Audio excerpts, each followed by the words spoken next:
Hi everyone, I am Azim Ibragimov, and today me and my co-authors present our paper.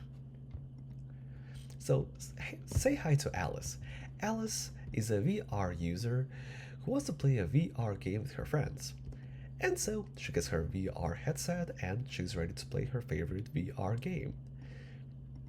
To play her favorite VR game, Alice needs body tracking sensors, which track her body motions, as well as eye tracking sensors to track her eye motions. However, these modalities contain some privacy concerns associated with them. Specifically, just using body tracking sensors alone, it is possible to identify people with a 96.5% accuracy. And with eye tracking sensors, it is possible to identify people with 91% accuracy. And so, that's a really big violation of privacy of Alice if she uses these sensors. And then also for us as researchers, what that really means is that whenever we post IRB studies, whenever we run user studies, ultimately the motion data of the individuals can be directly linked back to them, thus complicating IRB process. And so, to mitigate against this, to make re-identification more challenging, researchers have come up with a variety of privacy mechanisms. For eyes, specifically Gaussian, temporal, spatial, and smoothing privacy mechanisms, as well as for the body tracking mechanisms, which they have developed Gaussian, temporal, spatial, smoothing, body LTP, and DMM mechanisms. And so, meanwhile, these mechanisms were developed for eyes and body modalities. A recent paper by Aziz et al. Has questioned these mechanisms in a multimodal environment where an attacker might have access to both eye and body motion data at the same time. And so specifically, they paired one eye privacy mechanism with one body privacy mechanism, and they tried to evaluate the performance of privacy mechanisms after the mechanisms have prioritized the motions. And so, what they have observed is that the motion privacy mechanisms become less effective in a multimodal environment, where even after prioritization, the performance only goes to 44%. And so, that's a very big problem for a VR community, as now any motion that's been ever posted from the datasets, from the public datasets of motion tracking, can now be directly linked back to individuals, and that complicates IRB process. And so, meanwhile, the paper by Aziz et al. Was really fundamental and showcased a light to the problem. Any paper has any limitations, and so the limitation of the prior work was that only two privacy mechanisms were considered, so that is smoothing and body LTP, and so our paper develops upon this limitation by considering 14 privacy mechanisms. And so on the screen, you can see all of the 14 privacy mechanisms, and essentially what's been done is that we have considered a pair of every possible eye tracking privacy mechanism with every body tracking privacy mechanism, and we have evaluated every single pair of these mechanisms to ensure that we provide a comprehensive review and that we find the mechanism which provides the best protection. And then followed by this, we also consider the utility of these mechanisms to make sure that the mechanism we select is still usable and the users will actually use it in their everyday lives. But the question is, what is usable? How do we know that users will be able to use the VR headset while having the protection enabled? And so here's an example of a privacy protection which we're talking about. And so in here, it's the same privacy protection mechanism, the Gaussian protection mechanism for body motions. And you can see different configurations for this privacy setting, going from very weak to very strong. And you can see that the stronger the mechanism is, the larger the distortions are. And that's the purpose of the privacy mechanism for Gaussian. It provides a very large random distortion. And so you can see how the stronger the mechanism, the less usable it becomes, but also the better protection it provides.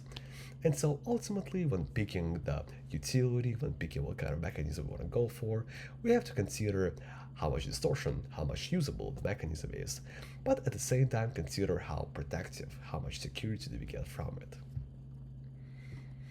And so, when picking the perfect mechanism, when trying to find the most usable mechanism, we have to consider the context, because really the usability depends on the context.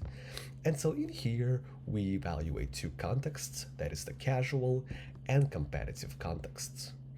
And so in a casual context, spatial precision is what really matters. So in this type of applications, interactable objects are very small, and players manipulate objects, track them, move them around. Which in here you can see an example. In here, the people move the objects around, they interact with them, and so on. And so in here, spatial precision is what really matters. Otherwise, you can't really interact with the objects. And so prior work shows that it is possible to interact with the objects reliably whenever the deviations from the original motions are 2% angular deviation in gaze, as well as 21 centimeters Euclidean displacement in body position. And so essentially, whenever trying to configure the privacy mechanism, whenever trying to select how powerful or secure it is, we ensure that it is exactly meets 2% angular deviation for eye tracking and 21 centimeter Euclidean displacement for body motions. And so once we have configured the privacy mechanisms, now we actually have to check how protective, how secure the privacy mechanism is, and for this we select the state-of-the-art attack identification models, I know you too, and we consider OpenNeeds dataset, which contains the casual motions of 44 people doing casual tasks, and that's the same dataset that was used by prior work. And also, for more details about training and evaluations protocols, please read our paper. And so, after performing the utility and after performing the security analysis, we have confirmed that smoothing and DMM smoothing for eyes and body respectively performs the best pair for the protection, where the protection goes from 80 down to 26% after privatization. And then when considering competitive contexts, which includes very rapid actions of the users and where they have to perform a certain task within a very constrained, timely manner, well, that is competitive application, and a good example of it would be Beat Saber. So in here, the games usually have an in-game score which quantifies the performance, which we use for as a utility metric, and for gaze we use AOI metric. And so the same model details as in the previous section, so we use I know you too model for identification, and we use Chimera dataset, which contains 407 people doing competitive tasks. And so when we perform our evaluations for utility and ensure that all of them meet the same threshold, we conclude that smoothing for eyes and DMM spatial for body achieves the best performance, which lowers identification rate from 84% down to 26%.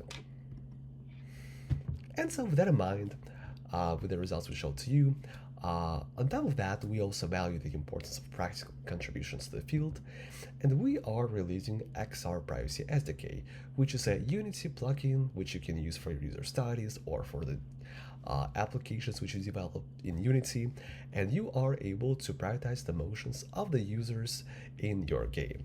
What you have to do is you have to import this floating screen provided by our SDK, which lets you select the application type of your study, and that lets you select how powerful or how usable you want the privatization to be, and once you press the confirm button, your motions are going to be privatized.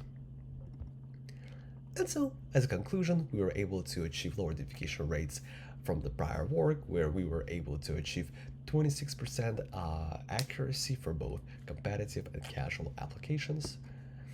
And we have done so while considering the utility of various applications. And also we have released the XR Unity SDK to prioritize the motions of users in your studies. And that's it for our study. Thank you so much, and we'll see you next year.